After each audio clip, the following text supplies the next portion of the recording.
आज लोकसभा स्पीकर के नाम का ऐलान हो जाएगा। 10 बजे के आसपास नाम का ऐलान हो जाएगा। विस्तार से जानकारी देने के लिए मेरे सहयोगी कमलेश हमारे साथ जुड़ गए हैं। कमलेश, लोकसभा स्पीकर के नाम का ऐलान लगभग 10 बजे तक ये कहा जा रहा है 10 बजे के आसपास एनडीए कर सकता है, क्योंकि 12 बजे नॉमिनेशन भी फाइल करना होगा। कल चुनाव है। किस नाम पर चर्चा हो रही है, कब इसको लेकर कोई जानकारी सामने निकल कर आई है? क्या कोई प्रेस कॉन्फ्रेंस एनडीए की तरफ से बुलाई गई है? देखिए स्वाति, ये प्रेस है चूंकि एनडीए के लोकसभा स्पीकर के चुनाव का मसला है और और प्रधानमंत्री चूंकि जब प्रधानमंत्री सदन में आते हैं, लोकसभा सेशन चलता है तो करीब 10:15 बजे हर दिन एनडीए के फ्लोर लीडर्स की मीटिंग होती है प्रधानमंत्री की अध्यक्षता में। और जब एनडीए की फ्लोर लीडर्स की मीटिंग हो, उसी समय प्रधानमंत्री उस एनडीए की तरफ से नाम का प्रस्ताव करेंगे। और चूंकि 12 बजे तक की मियाद है नॉमिनेशन फाइल करने का, लिहाजा ये उम्मीद की जा रही है कि किसी भी हालत में एनडीए को सदन शुरू होने से पहले ही नाम का ऐलान करना होगा, ताकि नॉमिनेशन की फाइल करने की प्रक्रिया को अंतिम रूप दिया जा सके। और दूसरी बात यह है, अगर 12 बजे तक विपक्ष की ओर से एनडीए के प्रत्याशी के विपक्ष में कोई नॉमिनेशन फाइल नहीं होता, तब ये माना जाएगा कि एकमात्र स्पीकर के लिए एनडीए की ओर से कैंडिडेट है। लिहाजा ये उम्मीद किया जा रहा है कि 10 बजे तक नाम का ऐलान एनडीए कर देगी। और जहां तक बात आपने की राष्ट्रपति के अभिभाषण पे, तो प्रधानमंत्री सदन को संबोधित नहीं करेंगे, प्रधानमंत्री राष्ट्रपति के अभिभाषण पर जवाब देंगे। दोनों सदनों में जवाब देना ये परिपाटी है।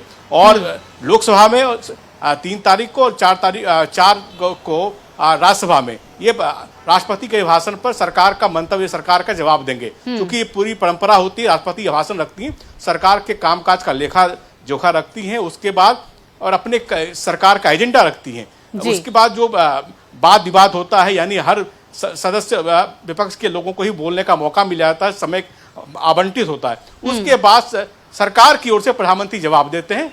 तो जाहिर सी बात है, आज सबसे इंपॉर्टेंट दिन है कि लोकसभा स्पीकर के नाम का ऐलान हो जाए। अच्छा, बिल्कुल कमलेश, ये प्रक्रिया आपने बताई, लेकिन बिल्कुल नाम को लेकर क्या चर्चा चल रही है, हम ये भी समझने की कोशिश करेंगे आपसे। और डेप्यूटी स्पीकर को लेकर किस तरह की जानकारी सामने निकल कर आ रही है? क्या आज ही डेप्यूटी स्पीकर का भी ऐलान होगा या फिर आगे? नहीं, डिप्टी स्पीकर का नाम का ऐलान आज नहीं होने वाला।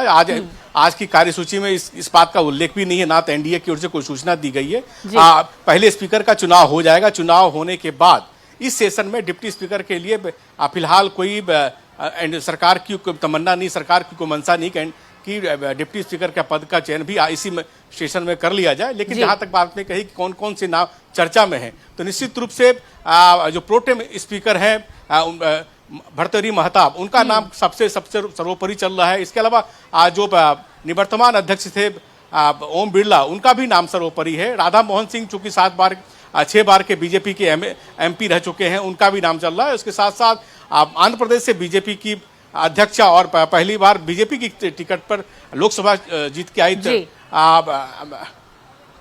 की आई सदस्य का भी नाम है। 4-5 नाम ये चर्चा में है। अब देखना, फैसला करना, चूंकि प्रधानमंत्री को अधिकृत किया गया है एनडीए की तरफ से, प्रधानमंत्री इस मसले पर फैसला लेंगे कि आखिर कौन होगा स्पीकर पद के प्रत्याशी का नाम कौन होगा।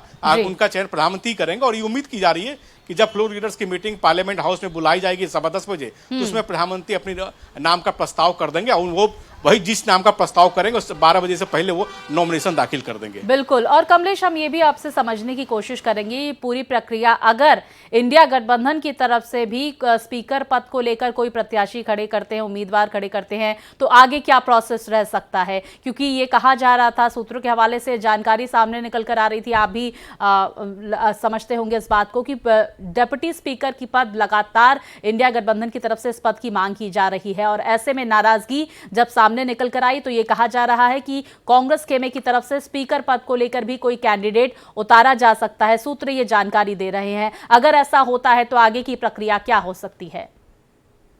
जाहिर सी बात है, विपक्ष ने बिल्कुल साफ किया है कि जब तक डिप्टी स्पीकर का पद उनको नहीं मिलता है तो स्पीकर के पद के लिए वो भी अपना कैंडिडेट खड़ा करेंगे। लेकिन चूंकि 12 बजे तक का ही मियाद है और विपक्ष को जो भी करना है एनडीए के प्रत्याशी की घोषणा के बाद ही करना। और विपक्ष का ये आरोप है कि अब तक जो पूरी प्रक्रिया चली है, सरकार की ओर से विपक्ष को विश्वास में लेने की कोई कवायद नहीं की गई है, विश्वास में लेने की कोई कोशिश नहीं की गई है। अगर ऐसा होता है विपक्ष भी अपना प्रत्याशी उतार दे, तब तो मत विभाजन के जरिए ही फैसला लोकसभा में होगा, यानी मत विभाजन यानी वोटिंग होगी। नहीं तो अगर विपक्ष की ओर से कोई कैंडिडेट नहीं आता है तो ध्वनि मत से एनडीए का प्रत्याशी जीत जाएगा। लेकिन सब कुछ डिपेंड करता है कि लोकसभा एनडीए का प्रत्याशी कौन होता है। अगर विपक्ष एनडीए के प्रत्याशी पर हामी भरता है तब तो यह मत विभाजन की आवश्यकता नहीं पड़ेगी, अन्यथा मत विभाजन की आवश्यकता पड़ सकती है। लेकिन सब कुछ करना होगा 12 बजे से पहले। दोनों ही प्रत्याशियों को, एनडीए के प्रत्याशी हो या विपक्ष के प्रत्याशी हो, उनको 12 बजे तक नॉमिनेशन फाइल कर देना है। हाँ बिल्कुल, आज कुछ ही देर में स्थिति साफ होती हुई नजर आएगी। कमलेश, विस्तार से आपने जानकारियां हम तक पहुंचाई, बहुत शुक्रिया आपका। इस बड़ी खबर पर आप नजर बनाए रखिए।